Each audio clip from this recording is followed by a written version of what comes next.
Let's finish the outer borders and the orange pale corners for our spring showers quilt.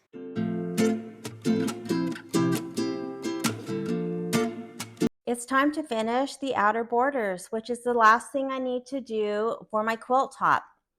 Here is the extra fabric that I kept when I cut out all the pieces for the quilt. This fabric will be for the outer borders. I need to cut 4.5-inch strips with the fabric, which means it will go from selvage, this is a fold, to selvage.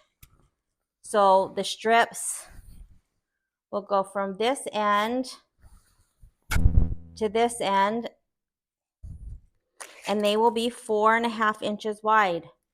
I need to back these strips with the fusible interfacing, but I'm going to do that before I cut it into strips. I will cut 2 pieces at 9 inches, which is 2 strips, and then I will put the interfacing and then cut those strips in half for the 4.5-inch strips. Let's get started.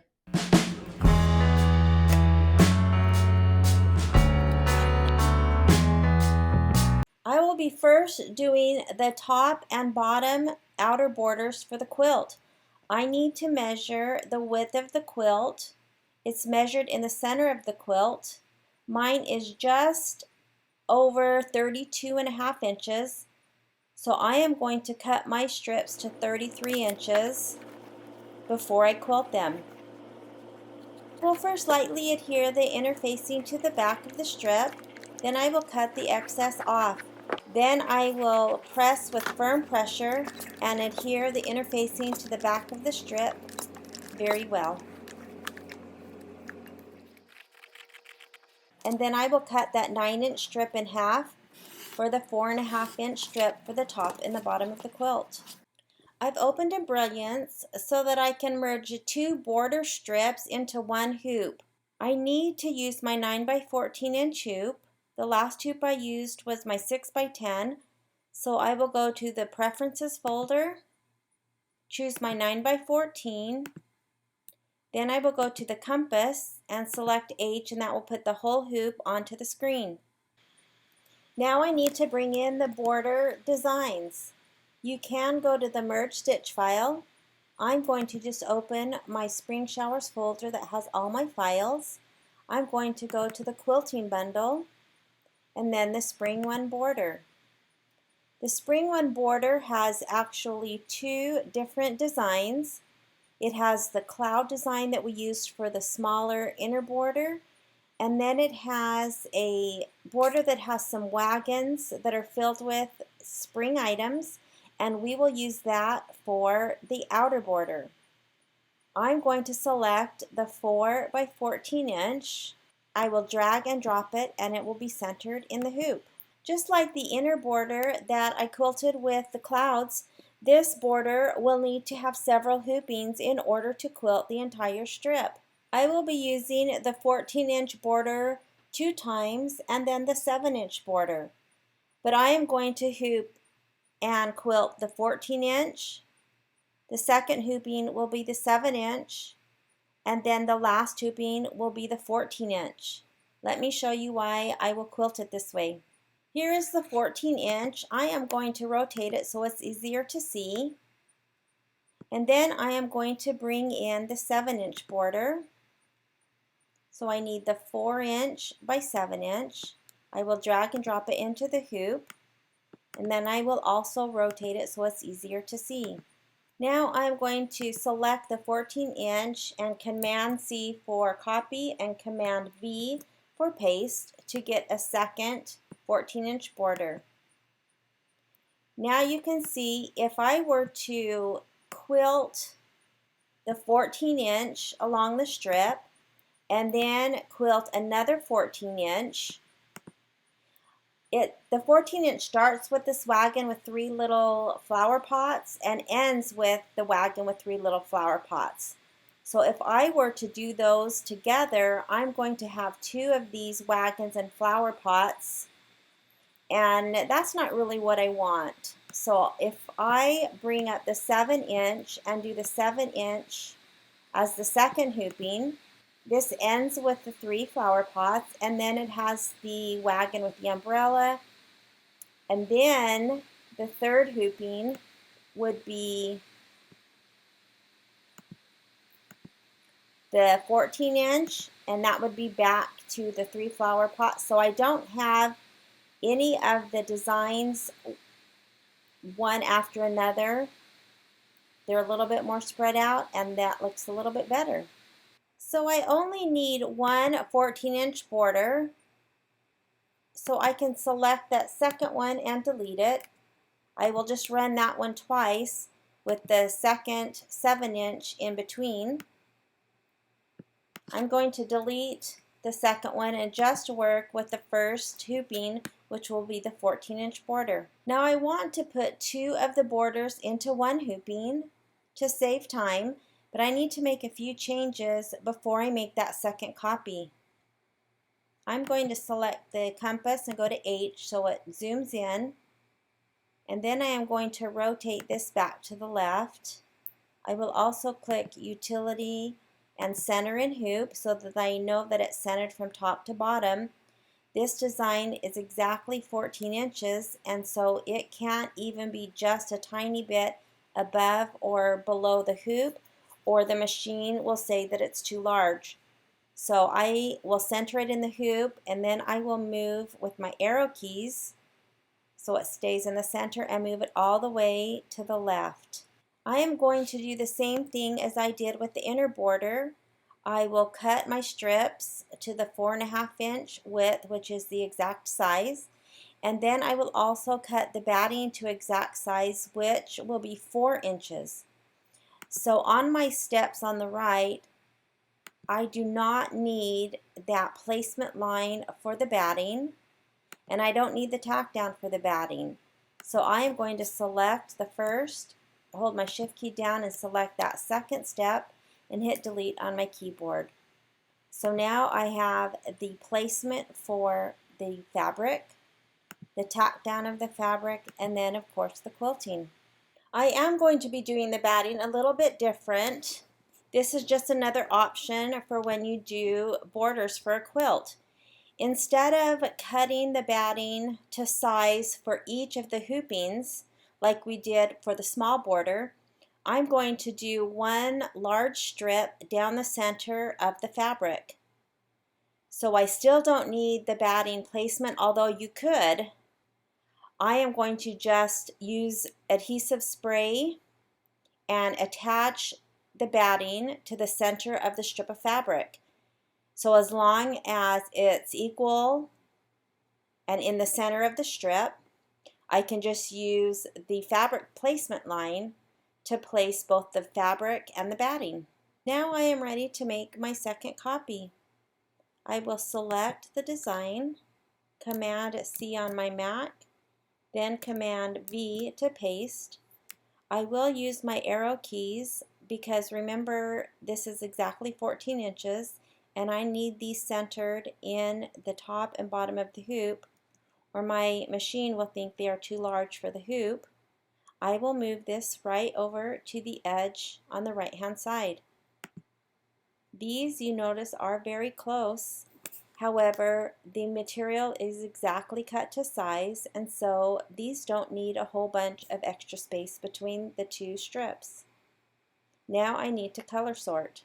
I will go to Utility and Color Sort, and it's been changed by 3 colors. I will always select the new view. Now you can see these 2 strips are one design with 3 steps. There is the placement for the fabric, and that runs for both strips at the same time. Then the tack down of the fabric, and then finally the quilting. I will save this file by going to File, Save Stitch File As, and I will name this design. I will save it in my Combined Files folder, and then I can take it to my USB. Now it's time to do these same steps for the 7-inch border.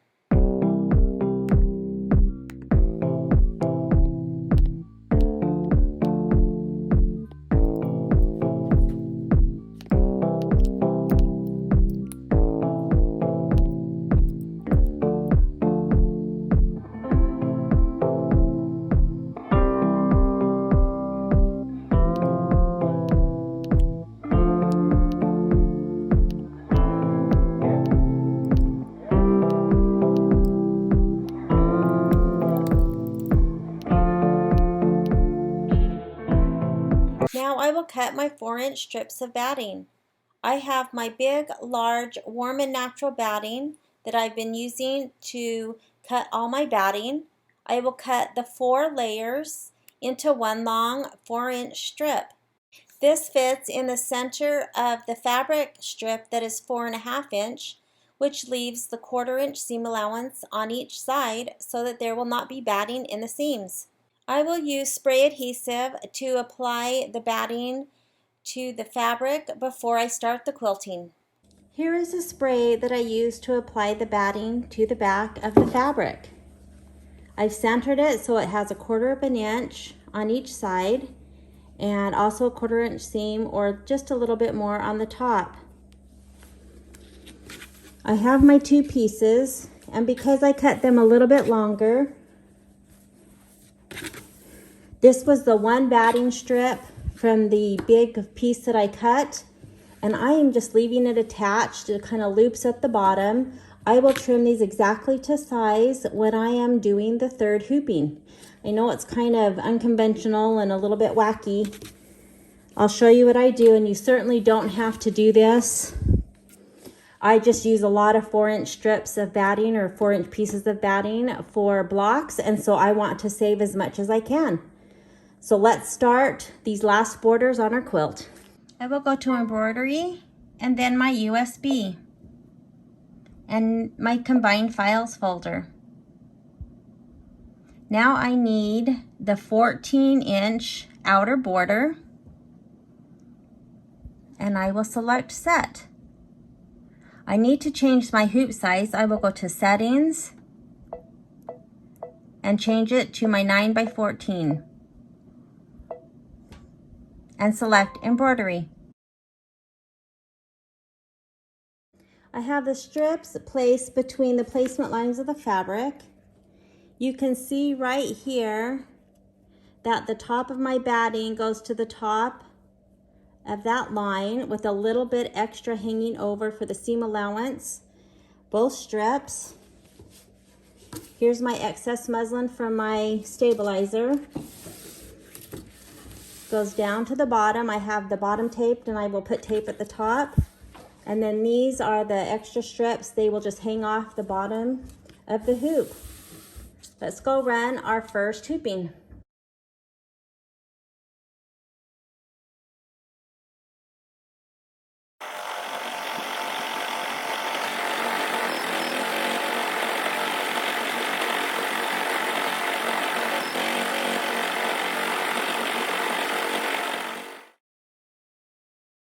So I'm done with the first 2 hoopings of the border, and I wanted to show you. So the placement line stitched this line, then this one, then this one, then this one. And as I was quilting, I noticed that somehow this bobbin wasn't catching from about here to here. I'm not sure why, because I didn't get an error. And it stitched these next 2 fine. When I did start stitching up here with the border, about right here, I ran out of bobbin, so I'm not sure if that has anything to do with it. Like I said, I'm not sure why these stitched up fine, but anyways, that's why this is all loose. But with that being said, oh my gosh. So I have to be honest that when I was doing this quilt, I'm not a huge fan of big wide borders. And I really debated on whether or not to even add these to mine. I love the orange peels, and so I thought, you know, this is my first Kimberbell project, and I'm just gonna do it. And I am so glad I did. Oh my gosh, this is seriously one of the most adorable things I've seen. I'm gonna try to show you, because looking on Embrilliance, even when you enlarge it, it just does not do this embroidery file justice. So I'm going to try to show you. Here's this cute little wagon with the 3 flower pots, and I'm not sure if you can see, it's kind of a sketchy file, sketchy stitch out. And then it's got this little wagon. Oh my gosh, look at these little tiny birds. I mean, you can see how big they are compared to my finger. They're just tiny, this cute little umbrella. And then the third is this little watering can that's identical to the one in the quilt with the little butterflies. And oh my gosh, this little bee. I just can't tell you how cute this is. And I am so glad that I decided to stitch it out. I love it. So I've got two more hoopings for the top and bottom, and then we'll work on the sides. So let's finish this. It's just adorable. The remaining steps will be very similar to what we did with the smaller inner border, but because the batting is cut to the complete length of the strip, it's going to be a little bit different lining it up. Basically the same, but maybe not quite as easy to see. So let me get to that point and I'll show you how to line it up.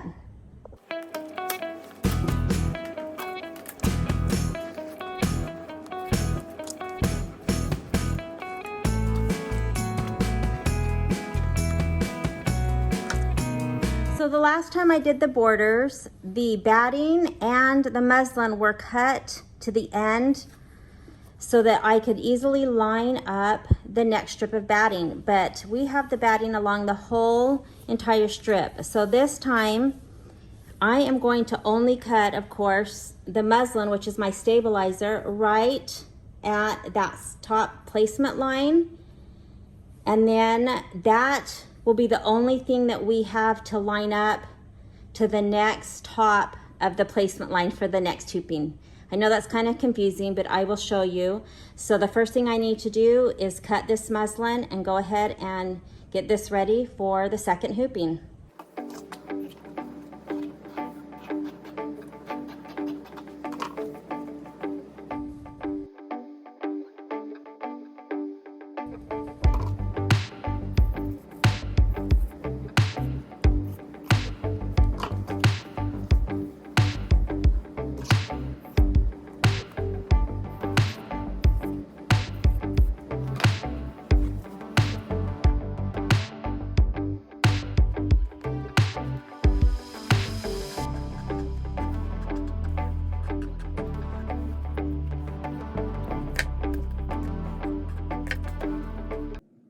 Okay, I've got my hoop back on. It says finish embroidery, so I'm going to select OK.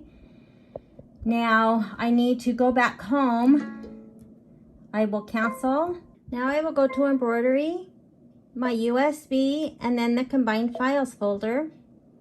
And I will look for the 7-inch outer border. And set. And then embroidery. Now I'm going to go to layout and move and use the arrow down, and you can see the hoop moving all the way down to the bottom of the hoop. And that's because my excess muslin, which is my stabilizer, is in the back. So I want the design to go as far down to save on stabilizer. Let's stitch this placement guide out, and then I'll show you how we're going to line the strips up. I have the excess muslin cut from the ends and the seam allowances. So this is what's going to be a little bit different lining this strip up. On our last piece, I had both the muslin, which is the stabilizer, and the batting cut to that end line, and then I put the new batting down and butt them up together. This time I will just be lining up the muslin, or if you use regular stabilizer, because I already have my batting, I will line that up to the placement. So on this, and remember, mine's a little bit more confusing because I have mine together.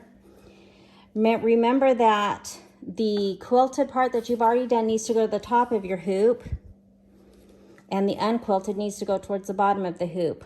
So I will flip this back, same that we did last time, only this time at the top of this placement line is where I need to line this cut piece of muslin or stabilizer. Also, the quilting ends right at that line, so it's this piece you can peel back and see the end. This piece is stitched all the way to the end, so it might be a little bit more difficult to see. but that muslin strip is right along the top of this next placement strip. So hold that and bring the rest of your strip down. Then you just need to make sure it's between these placement lines.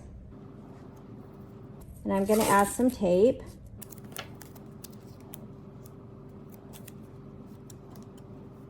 And then I will add tape at the bottom and do the same thing for the second strip.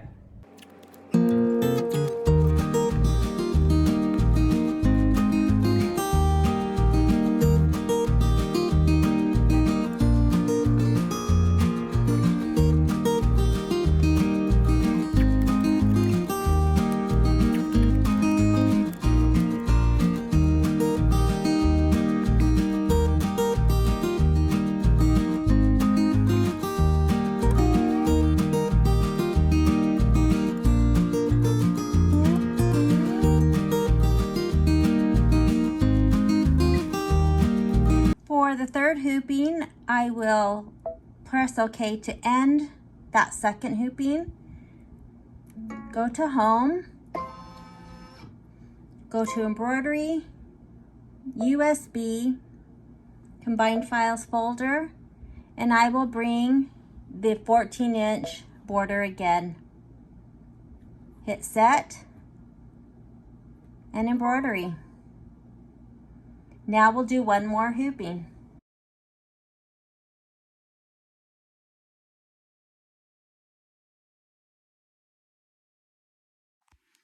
Here is the mark that I measured from my quilt, and that's where I need to cut the batting off so it won't be in the seams.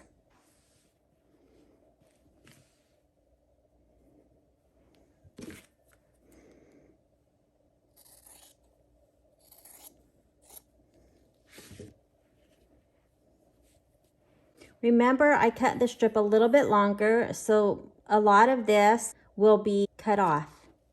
You can see that when I line the last strip up, that there will be several inches that will have quilting run off onto the stabilizer, which is my muslin. What I will probably do is, once I get past this batting, I will stop my machine. And then I will move to the next side. There will be a little bit of stitching in the seam allowance, but that's not as critical as having the batting in the seam allowance, and so I'm okay with that. So let's get these last two finished up.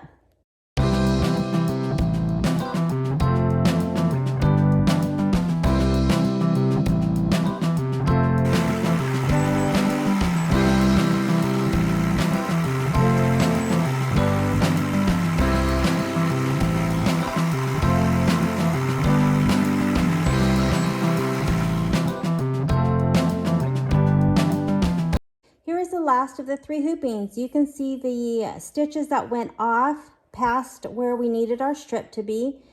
And I forgot, I mentioned earlier that I was going to stop when it started going on to the stabilizer, but I forgot that the design actually starts and then comes and kind of goes backwards and then finishes with the handle. So I needed to let the whole thing run out, but this little part will just be in the seam allowances, but that will be fine because our batting ends about right here. I can feel it. And so that batting will not be in the seams. I will cut these apart and remove the muslin from the seam allowance, and then I will be ready to sew these strips to the top and the bottom of the quilt. And then we'll be ready to measure for the sides of the quilt and put the orange peel corners on.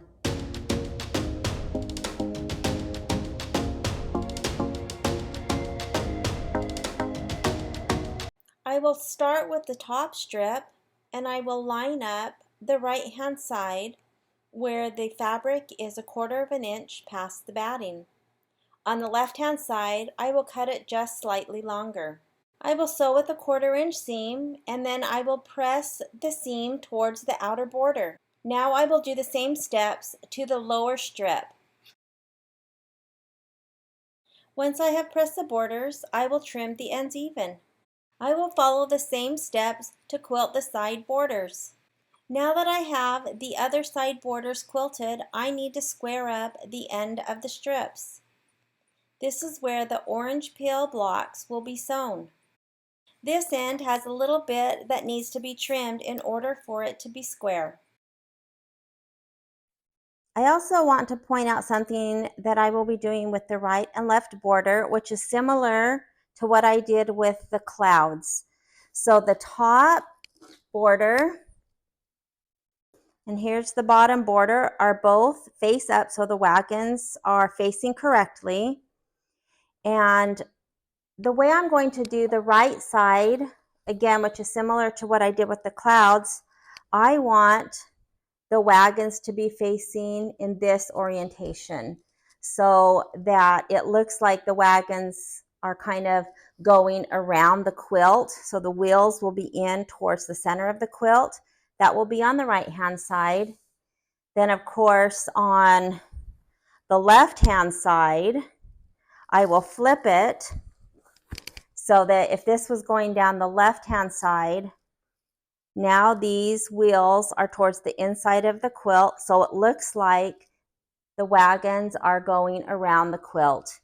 Now, again, I said the bottom, I am not going to put the wheels towards the center. I don't want them to be upside down, although you could, that would be cute. I wanted to see the wagons.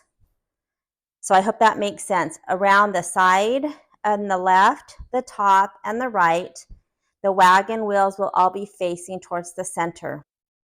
Another thing that I need to pay attention to is the orientation of the orange peel blocks. If you look on the cover, you can see that the pink petal goes towards the outside of each corner. So I will need to make sure I place those correctly when I sew them on. Because I'm going to sew to the first edge that I just squared up, on this strip it's going to actually be towards the bottom. It's going to be this orange peel. So I need to make sure that when I sew this on, that my pink petal, this will be the outside of the quilt, is in this orientation. So this is how I need to sew this one. Then on the side, the left side, if I go to the piece that I squared up, it will be at the top of the quilt. Here's the squared up piece. So I will be sewing on this one first. So it needs to be sewn to the top like this. So I will flip that over and I will clip those. So to start, on the left-hand side, I will have the orange peel at the top. On the right-hand side, I will have the orange peel at the bottom. I will get that done and then come back and show you what I'll do next. I have the two orange peels clipped together, ready to sew, and I wanted to show that it's easy to tell which side to sew it to because the other end, if you remember, the batting ends right here, and we had the extra quilting sewn off onto the edge. So that's why I don't want to cut this yet until I've got this sewn and I can line it up with the corner down here to make sure that I get exactly as close as I can so that I'll have nice corners.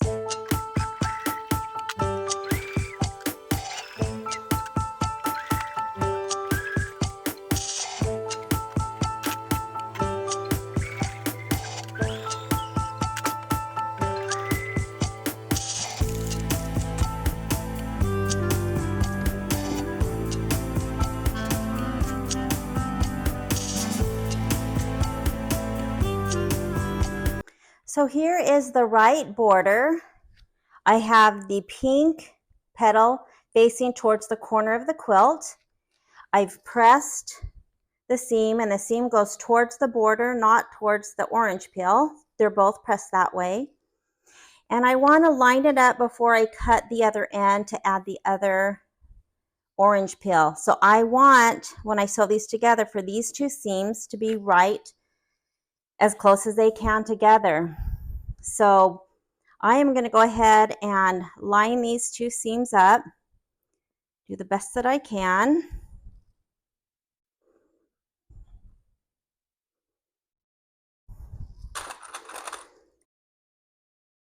Even though I'm not sewing this right now, I am going to go ahead and clip it in place so that I can get as accurate of a measurement as I can. And this quilt is getting big, so it's kind of hard to maneuver it all. I'm going to put, I will probably actually even put more clips when I go to actually sew it, but I want to clip it so that I know how to line this up and that it's as good as I can get it.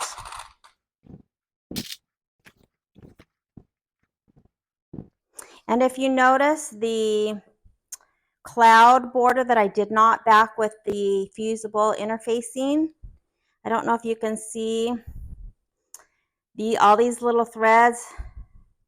That's why it's important to back it, and I had just forgot because I didn't do it on my grass border because that was pieced and it would have been a little too thick, but definitely I should have done it on that so it wouldn't be quite so fuzzy. So this is the top, and double check that I have the wagons the way I want them. So now I need to mark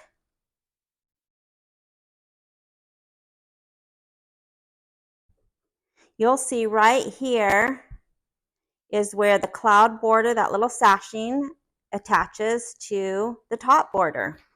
And that's right where I need a 1/4 of an inch past that, so I have my seam allowance to sew my orange peel on. So I'm going to mark it right at that seam.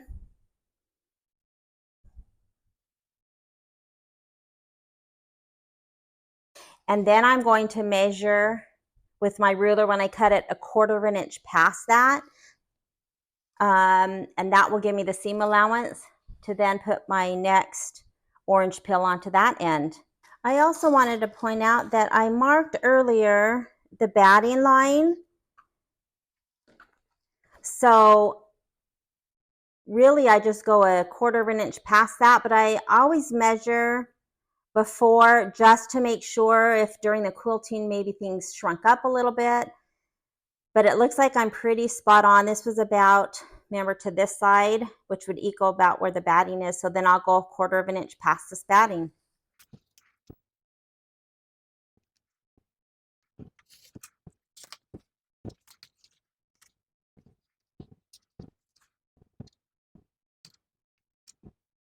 So here I have this side strip sewn together. So when I go to clip these, I just want to make sure that this seam is even, as well as the other seam that lines up with this.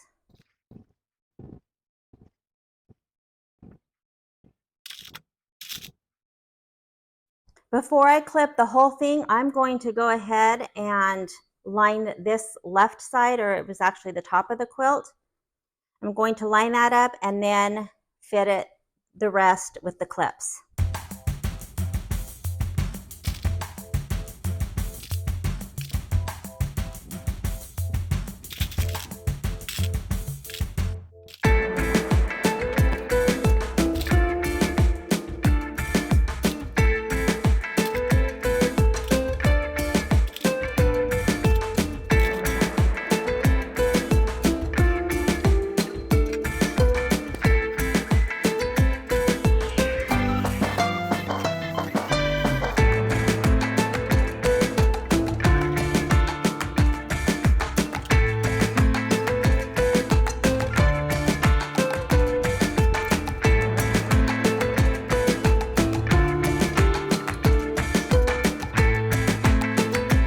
Now I'll put the left border on exactly the same way I did this border.